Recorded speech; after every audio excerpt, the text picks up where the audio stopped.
Mandibulise kuni bathandi bezemidlalo eMzantsi Afrika, ingakumbi kuni balandeli bebhola elikhulu ke laseMzantsi Afrika. Ndifuna ke sike sixoxe nje ngalomba wale first half nangendlela iKaizer Chiefs yenza ngayo nangendlela ke umdlalo uhamba ngawo baphulaphuli. Phambi kokubana ndingene banzi emdlalweni, ndothukile into yokubana uMabuya ngadlaliswa noNkosi Ndiphile Ngcobo kwesisisu kwigame elohlobo iOrlando Pirates, ekubeni Orlando Pirates beyazi into yokubana ke ine-midfielders ezibaleka kakhulu. Umdlalo weOrlando Pirates ufast, uyashesha abaphulaphuli. Uthathe uNgcobo umfake noMabuye kwimetshi elohlobo. Kodwa ke kwelinye icala ndithi ndiyavuya ngoba aba baqeqeshi mhlambe bafuna uveza into yokubana abalandeli beqela leKaizer Chiefs xa beyithanda iplayer bayithanda. Kudala bampraise uNgcobo, but siqhubeleka sisithi noko iminyaka kwiKaizer Chiefs mininzi. Bekumele uba noko sekudala waba indumasi, bekumele sekudala waba kubafana bafana. Namhlanje ndiqinisekile ngoku umntu uyabona into yokubana uNkosi Ndiphile Ngcobo ngeza inikeze into iKaizer Chiefs, and abalandeli ke bane-mistake entwenye yokufuna ukulwa xa kunganconywa iplayer abayithandayo. uNkosi Ndiphile Ngcobo bekumele uba nje kwalo mdlalo namhlanje kawuqalanga kwi-performance owayenza phakathi neveki Kaizer Chiefs idlala neStellenbosch. Ndothuka into yokubana ke abe le match namhlanje ayiqala uNgcobo. Akho kwanto kwesasisu uMabuye uyedwa kwesasisu, akana-partner emncedisayo, uyedwa kula midfielder, kula midfield yeKaizer Chiefs pha uMabuye ulwa yedwa. uNgcobo akamakhi, engamakhi nje noba seyifumene ibhola ayicaci, akayisindawo. Slowly too much ngale ndlela ingafunekiyo. Mandithi nje bekumele kwayifirst half akayigqibanga uMapholoba. Sigqithe ke lapho sibheke phaa kuLelepho. Andiyazi nokubana ke uLelepho kunyanzelekile na ame phezu kolayini xa kudlalwa, mhlawumbi ayikhwenye indlela abaqeqeshe bangamcoacha ngayo mhlambi, ngoba iitimu ezininzi seziyamazi uba uhamba phezu kolayini uLelepho. And yesibini indawo nguLelepho basesithetha nyaniso emsulwa, akaphefome uLelepho konke into ayenzayo umfolo omdala kukufumana ithuba afake inqaku. Nantso eyona nto enomohluko ngaye, akaphefome but ukufumana kwakhe ithuba uyalisebenzisa umfolo omdala. Iqinisekile inoba ke nabaqeqeshi bamfokiswa yiloo nto banethemba lokubana ebekwafumana ithuba uza kulisebenzisa. Kodwa ndidawuthi ukujonga iOrlando Pirates ingene ine-plans ngoba ibimazi into yokubana uhamba phezu kolayini uLelepho.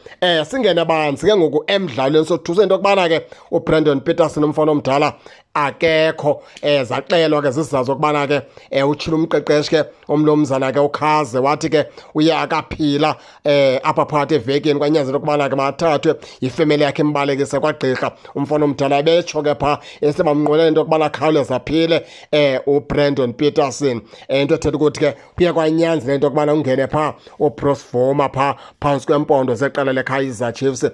Enye into yabalulwa phaa and ke ndayithi rhethi into yokubana ke abafana babeni uVilakazi kunye noMthunzi Tshabalala kuthiwa ke ikhona into engathi imbeko ayikho ncakasana phaa kubo, kuthiwa ingathi khona isigezonyana ke abathe basenza abaphakathi evekini kwiKaizer Chiefs esibenze into yokubana ke babeke abekho namhlanje. Sidlule ke lapho singene ke banzi ke apha emdlalweni ke baphulaphuli ke i-defense yeqela leKaizer Chiefs bizazi nabaqeqeshi into yokubana xa beya kule match kunoMfukenge, kuno-Apollos kwiPirates, noMoreni, kunoSibelebele, babaleka abanahowu. Bekumele uba ke loo nto leyo baye bazilungiselela, but babonakala njengabantu abangekho ready ukumelana nale metsha namhlanje. Ndandiyitshilo ke loo nto ndathi abantu abaninzi ke nizawukhomba iminwe nebana nisithi uMsimango wenza le ngcono kwa bekumele uba kwadifenda uMugwele.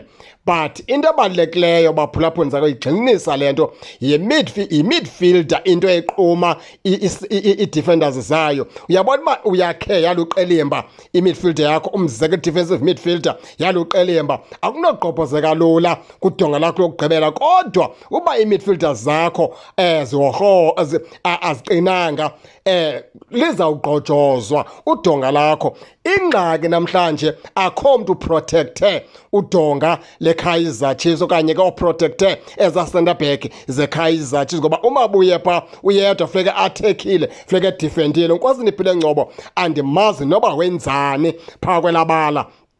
Mhlambi nina ke baphulaphula ke niyambona ukuba wenzani, andimazi noba wenziphi kwelabala. Yiyo laa nto ke ngoku iOrlando Pirates xa isenza i-counter attack iveliye iyimbumba phaa kwiqela leKaizer Chiefs. Ubona into yokubana ngoku funeka uqhawuke uQuinnike okanye uqhawuke uMiguel. The time eqhawuke uMiguel ushiya kulaa ndawo yakhe kungekho mntu uvalileyo, isebenza ngelaa phutha ke iOrlando Pirates, ngoba uApollis kunye ke noMoreni basebenzise elaa phutha. And uMfukeng udangerous ngento enye xa dlala unumber 10, unelihlo lobukhali, uyasheshisa apha ibhola akayigcini kakhulu, ukhaleza ayikhuphe. And ii-players Orlando Pirates zispacer ngeyona ndlela ngummangaliso, zisoloko sespacing esiright. iKaizer Chiefs phaa ibethwa zii-midfielders zayo azikho right baphulaphuli tu, akho mntu ukwaziyo ukumamelane nee-midfielders ke ze-Orlando Pirates ukwenzela umsebenzi lula i-playmaker yabo, ukwenzela umsebenzi lula izistrikers zabo, oPulemodi,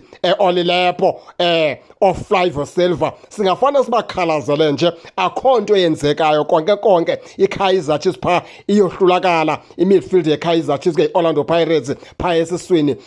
Maybe ke nge-second half bazalibona elo phutha abaqeqeshi. Bendicinga uba ke mna ke ngoku badontse phaa uNkosindiphile Ngcobo bafake umntu ozokwazi usebenzisana noMabuye phaa kwesasiso, bavale amazibuko, badonse uLilepo, bafake uVelebhayi phaa. Then ke bakabathule emveni koko bajonge into yokubana utshintsho na aluloba khona na. uEden McCarthy kwicala lakhe ndiqinisekile iOrlando Pirates laa nto bengindayithetha phaa izolo, ndathi izawusebenzisa usibelebele into yokubana ke abe yingxaki kupase kamako. That is why iKaizer Chiefs namhlanje iyabona into yokubana mayize nomntu ongazukwazi uya phambili ozoma ngasemva uEden McCarthy, but naye ikhona into yokuba slowly phaa kuye. And usibelebele sembhacile into yokubana ke khona ukuslowulanyana obuthile apho kuEden McCarthy, ufuna usebenzisa elo phutha. Ndicinga uba uPulemodi naye angaphakamisa nge-second half, aleqe kakhulu usibelebele, amenze into yokubana angakwazi ukuya phambili, kunyanzeleke into yokubana makeme amakhane noPulemodi. Kodwa loo nto yawuxhomekeka kumntu ozodlala apha esazikitheni sebala apha kwiKaizer Chiefs, ozokwazi into yokubana kulantuzane kudephwe le ntlantsi yeOrlando Pirates phaa, kunqotywe le midfield yeOrlando Pirates. Emveni koko bakwazi ukuvula ke ngamabala, bakwazi ukudlala. Kodwa uba basenalawo basewokowoko apha phana phakathi esiswini, into ethetha kwiOrlando Pirates awufike baxake nange-second half. Ndiqinisekile ngumphako we-coaches ke zeKaizer Chiefs ukubana zihlale phantsi zizama ukuthatha uNkosindiphile Ngcobo angabuyi apha kwi-second half. Injalo baphulaphuli ke Orlando Pirates yalida phaa ngo-2-0. Mhlawumbi nge-second half amakhosi angawenza unako akore kube yi-draw, akho mntu waziyo. Kufuneka baphulaphuli ke ningene nanitsho nina enokubona into yokubana ingaba nibethakala phi. Ningakhohlwa usubscribe kule channel ukuze ningaphoswa zezemidlalo endizanothulela zona kwixa elizayo kakuhle babukeli.